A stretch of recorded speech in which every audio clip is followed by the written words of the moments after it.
charitable sector. So I mean, that lost count of the number of round tables and discussion groups on how to change funding policies, and I mean, things change a little bit, but I mean, you get all these people together and then you go to the thing again next year, and you're like, didn't we talk about this last year?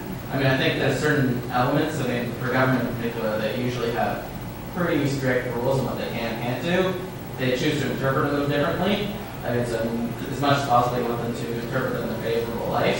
But I mean, you know, even within one organization, there's one person who interprets them to the strict letter of the law, and another person's like, well, this doesn't make sense.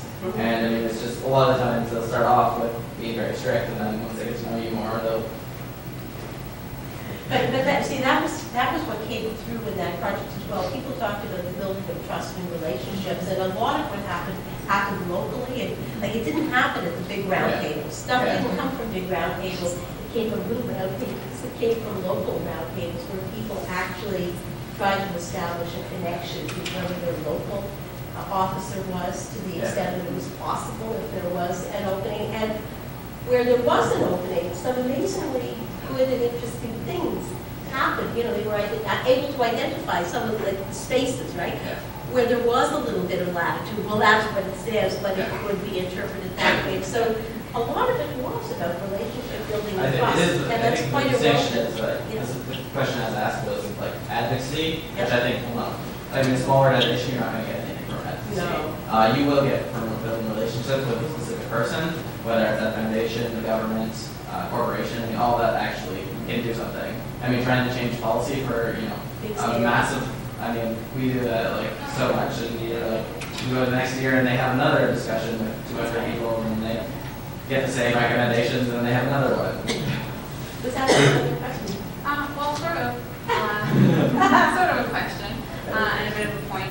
I understand how frustrating it is when you're looking at changing. I mean, things are already set in stone with the government and so on and so forth. But that's where I would encourage people to look outside the box, per se, at your local, your environment, your local community, where you live. One fantastic suggestion that I could give is to run an annual corporate campaign. So it's basically a letter and a contract. You're asking for specific money for, you know, to cover your existing programs. Not breaking it down to 15% administrative. You're not doing that breakdown, so you're free to play around with that as long as it's going towards that goal. You send it out once a year to your mine, to your lumber mills, or wherever you're targeting your big industry. Ask for specific amounts. And then there's like lots of associations. People forget about like the police associations and the firefighter associations, and they give out money annually as well. And all of those memberships, especially with something like literacy, it's just very simple. And so you have to look at, well, where are we providing services? Well, okay, well, why don't we ask for money there and work from that? And I've had a lot of success in terms of that. Anyways. Yeah, I mean, people do talk a lot, right? Just about your local networks. It doesn't have to be big, right? That you bank at a bank. You can talk to your bank. But your ones can be substantial. Yes. You can get $5,000, $10,000 once a year. Yes. And then once you're in the door, then it's an annual. You're on their list, and you can write back and ask again. So it doesn't always have to be a huge thing. I think you're very right about thinking about your own local situation, your local network. Who's likely to be sensitive to the issues that you're dealing with? And there are all kinds of roads. So you had another question?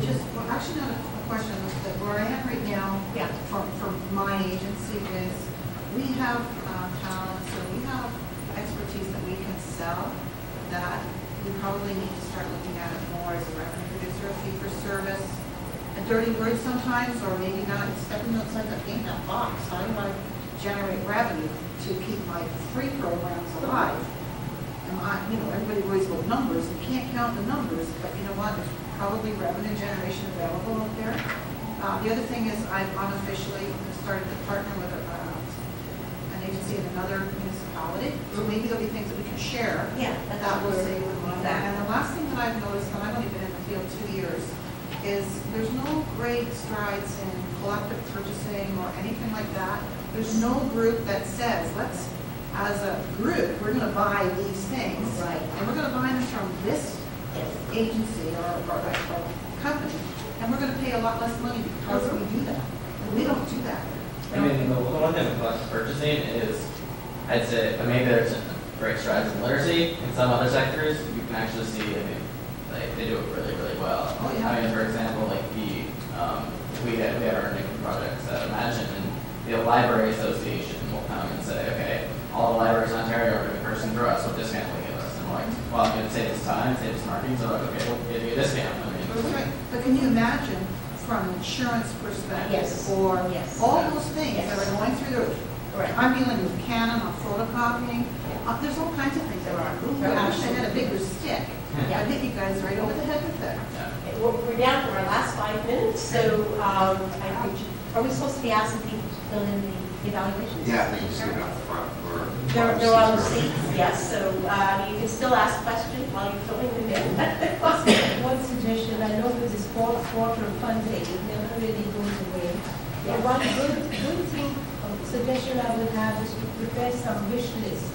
Right. If you have a wish list that you prepare and gets it at the beginning of the year and prioritize it, then the chances are that something out of that is likely being funded. There is no fourth quarter funding this year for anybody in Ontario. It's gone for the first time.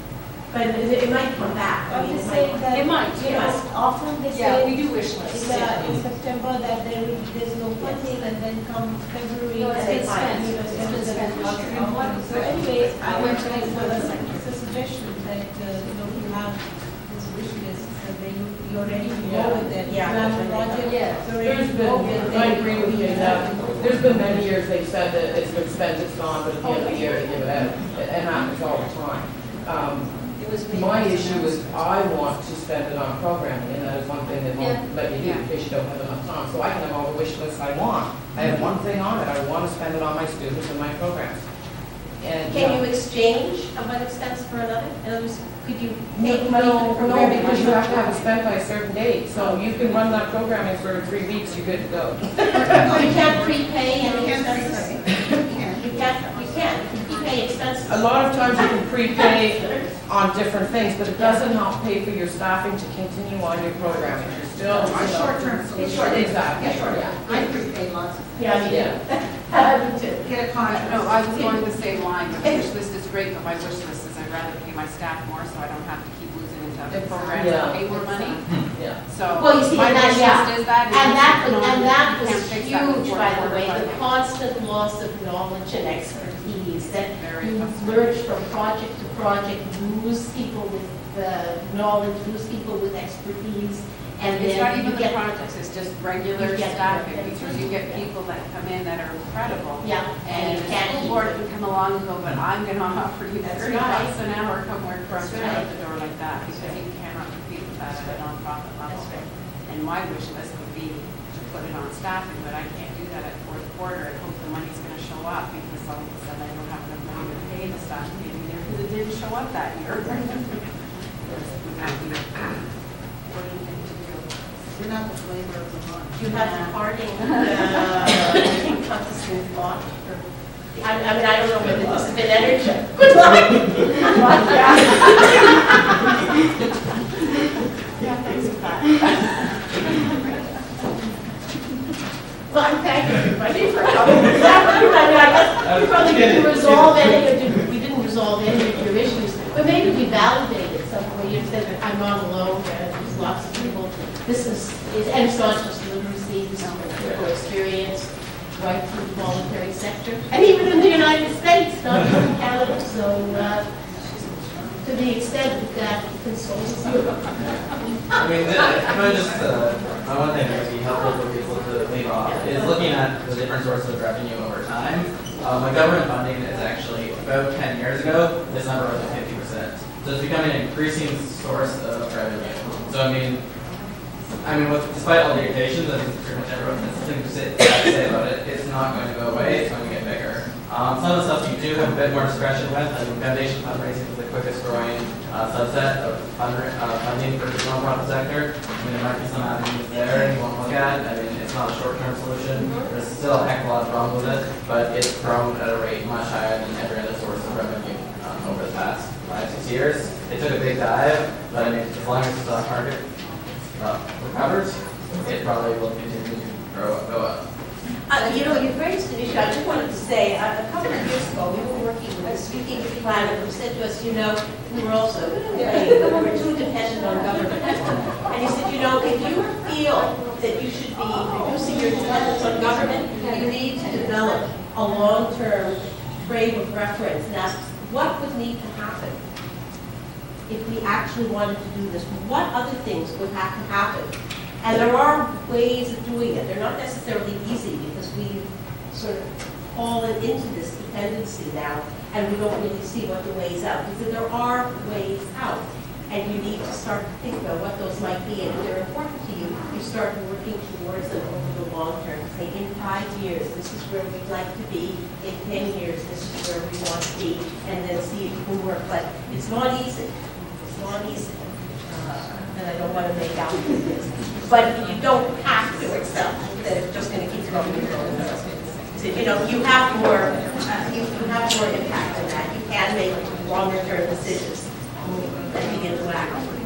So, thank you.